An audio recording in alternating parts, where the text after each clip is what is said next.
Here we have a variable called center with members x and y initialized to 0, representing the center of a two-dimensional plane.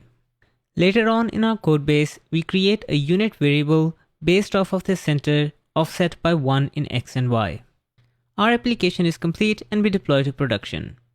Then we decide that we want to support 3 dimensions and add the member z to our center variable.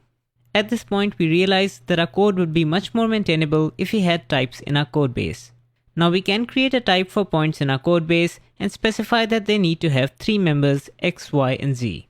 However, realize that TypeScript already knows the type of center from its initializer, and it understands that it has 3 members x, y, and z of type number. This is exactly the same as the type we just hand-coded. Well, fortunately, TypeScript provides the typeof type operator to generate a type from any variable in your codebase.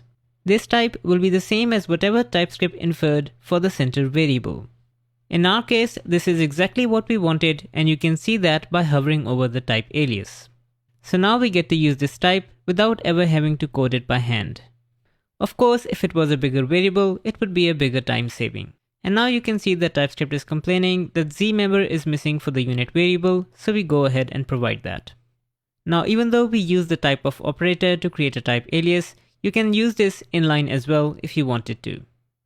Now let's look at another use case of the TypeScript typeof operator. Here we have a sample JSON response that we've saved from a network call. Of course, JSON is valid JavaScript, so we can jump into our TypeScript source code, create a variable to store this response, and then paste that in. And now, instead of having to hand code the type of the API response, we can let TypeScript infer that from this variable and even create a type alias from it. And now we can use this type in our codebase. Whenever we get an API response, we simply annotate it as %response and use its various members. For example, here we're logging out the full name as the first name plus last name.